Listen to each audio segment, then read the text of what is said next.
Hello दोस्तों, नमस्ते, प्रणाम। तो आज कैसे हैं आप लोग? स्वागत करती हूँ आप सबको आपके अपने चैनल में। तो दोस्तों, मैं एक लेके आई हूँ नटका गीत, वही जो मैं गाऊंगी। तो कैसा लगेगा आप लोग कमेंट में के बताइएगा ज़रूर, क्योंकि आप लोग का सपोर्ट भी हमें बहुत अच्छा लगेगा। प्यार आपका ही सपोर्ट ज़रूरी है दोस्तों। तो कैसे लगेगा ये बताना ज़रूर। तो मैं लेके आई हूँ नटका गीत है, तो उसे गा के मैं आप लोग को सुनाऊंगी। देखिएगा कैसे लगेगा।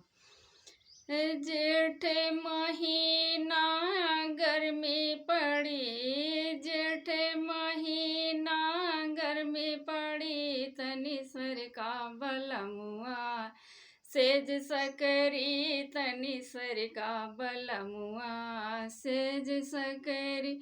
पंखा या कूलर बिजली से डोले, पंखा या कूलर बिजली से डोले, पेड़ पलैया के पाती न डोले, पेड़ पलैया के पाती न डोले, तुम्हें बेनिया डोलावे का पड़ी, तनी सर का बलमुआ सेज सकरी, तनी सर का बलमुआ सेज सकरी।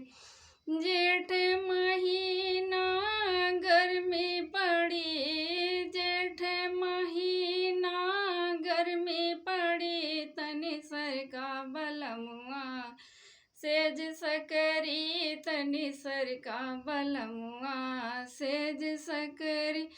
रात रात पिया गर्मी सतावे, रात रात पिया गर्मी सतावे, सर दर्द से निंदिया न आवे, सर दर्द से निंदिया न आवे, बाहर खटिया बिछावे के पड़ी, तुम्हें बाहर खटिया बिछावे के पड़ी, तनी सर का बलमुआ सेज सकरी, तनी सर का बलमुआ सेज सकरी। जेठ महीना गर्मी पड़ी, तनी सर का बलमुआ सेज सकरी, तनी सर का बलमुआ सेज सकरी।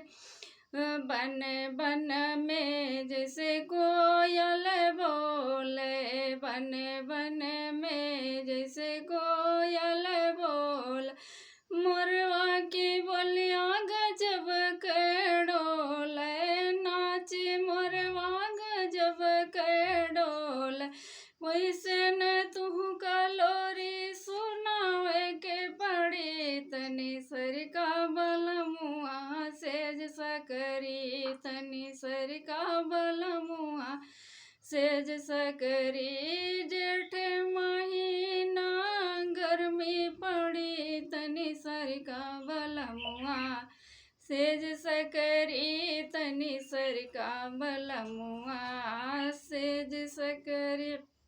तो कैसे लगा दोस्तों ये गाना बताइएगा ज़रूर कमेंट में।